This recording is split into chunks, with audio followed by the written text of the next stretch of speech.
eso es el sentir de muchos cuando van hacia una interpretación de, bueno, ¿y a dónde me va a llevar esta forma de ver el mundo y esta cultura? ¿Cuándo viene la próxima gran guerra? ¿Dónde vamos a acabar? ¿A qué hora caen las bombas nucleares? Era algo que todos los días se predicaba en todas las escuelas.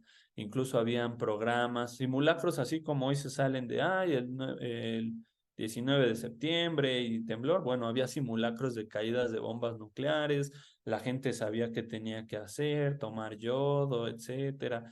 A los niños, los llevaban así en clases de niños. Bueno, a ese nivel se concebía el mundo en ese momento. Es incómodo como lo estoy comentando, pero así era.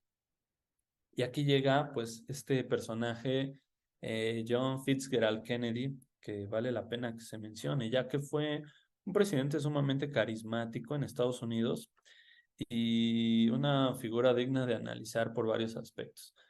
El primero de ellos fue que tuvo una postura mucho más relajada respecto a otros en el contexto de la Guerra Fría. Como líder de Norteamérica, tenía una gran capacidad oratoria y se acercó bastante a los jóvenes. Es el que le llamaban el presidente de los jóvenes. Es el que se dice detuvo el incidente de la Bahía de Cochinos. No podríamos asegurarlo, pero bueno, ¿en qué estriba este incidente? En que las bombas iban a caer desde, bueno, desde Cuba, ¿no?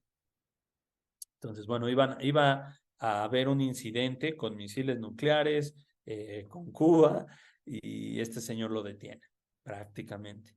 Entonces, se dice que él fue quien evitó esa destrucción mutua asegurada simplemente por su temple, ¿no? Entonces, es una visión reduccionista de un conflicto tan grande, pero al final no está tan desviada, porque sí hay poderes suficientes en el planeta para que por el dedo de un señor decidan ahora y salen las bombas y caen, ¿no? Así es como sucede en las guerras. Cuando eres un soldado, te exigen algo y esto es muy importante. Tú puedes ser musulmán, tú puedes ser cristiano, budista, puedes ser pobre, rico, niño, joven, mujer, prácticamente argentino, mexicano. Y al final, cuando eres un soldado, no eres nada más que un soldado. Tú recibes órdenes y las cumples. Tú sacrificas tu propia conciencia y no puedes tomar decisiones. Tú obedeces. Eso es algo que distingue un buen soldado de un mal soldado. Eso es algo para lo que se han desarrollado técnicas sumamente invasivas para pues inhibir esos comportamientos de pensar por sí mismo, etcétera, en todos aquellos que se alistan al ejército, del ejército que sea, incluso hasta en la policía ocurre esto a cierto nivel, ¿no? Entonces, bueno, pensemos en ese tipo de comportamientos que hemos normalizado. Llega este personaje y nos da un refresh en el mundo. Refresca la visión que se tiene de esos líderes, del conflicto, pero es asesinado en 1963, el 22 de noviembre, ya casi se cumple ese pues, aniversario luctuoso.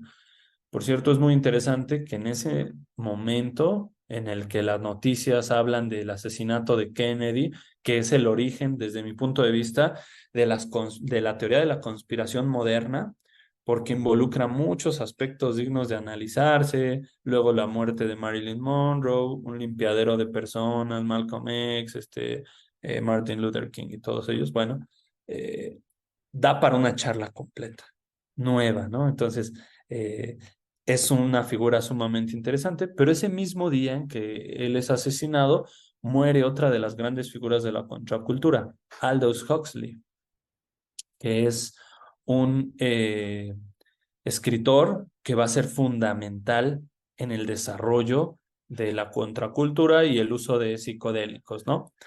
Entonces, muy intrigante ese dato. A partir de aquí, los jóvenes empiezan a tomar partido en la política. Los jóvenes empiezan a entender que tienen capacidad de decisión, que tienen capacidad de propuesta y que pueden hacer que las cosas vayan diferentes. Sobre todo, aquí sí estamos hablando de todos aquellos a los que no llegó el sueño americano. Lo interesante es que, como tal, el fenómeno de la contracultura fue algo muy espontáneo. No vino de un solo sector, pero alcanzó al sector que nadie pensaba que podía alcanzar. Y es a los estudiantes universitarios de alto grado, blancos, y pues ahí es donde Estados Unidos dijo, o el establishment, que sería como el sistema establecido, dijo, no es posible, no va a suceder y vamos a tomar acción. Entonces, ¿qué vamos a ver aquí a partir de este momento en los convulsos sesentas? Pues un periodo de lucha social, personajes como Martin Luther King, Malcolm X, dando respuesta a grandes eventos de racismo que sucedían en Estados Unidos, la quema tal cual de afroamericanos, y esto lleva incluso a desastres como los riots en ciertas ciudades, donde aquí estamos viendo el fondo, ¿no? Cómo acaba quemada la ciudad, destrozada de pues esta inconformidad de la guerra racial, instituciones existentes como el Ku Klux Klan y etcétera, de alto racismo, pues había estos enfrentamientos y dicen, ya basta, no vamos a tolerarlo.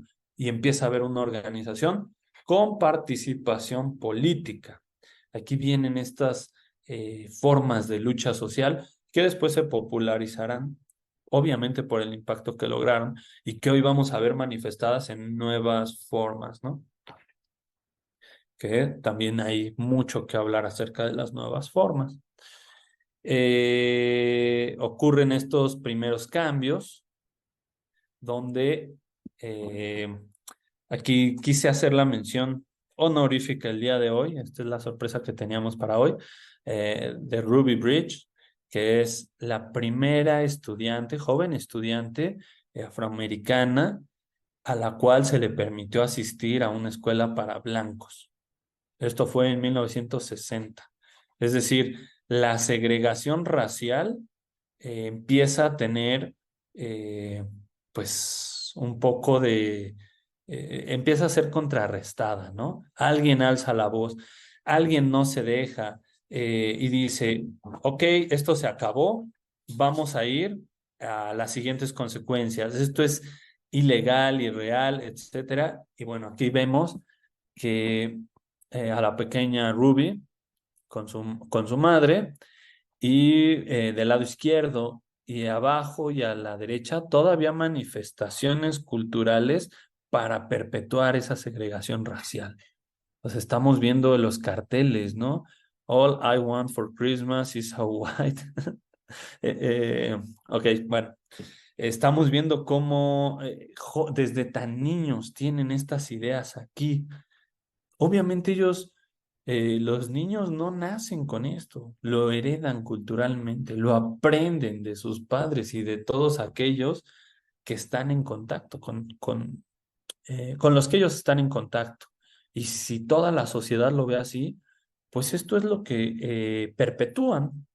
También estamos viendo We Want a White School, ¿no? Del lado izquierdo y estas banderas que pues están muy mal vistas porque hablan de superioridad racial, ¿no? De esclavismo. Todavía ahí la estamos viendo. Entonces, en ese sentido es que empiezan estas convulsiones en el seno del imperio, desde adentro, desde aquellos desprotegidos, desde estas diferencias étnicas, desde estas diferencias de, sí, minorías, indocumentados asiáticos, indocumentados latinos, mexicanos, todos viviendo de cierta manera la realidad de que el sueño americano no es tal y de que es muy difícil salir bien librado, al menos sin ser denigrado de una manera muy inhumana ya, ¿no? Eso es lo que da pie a este cambio contracultural.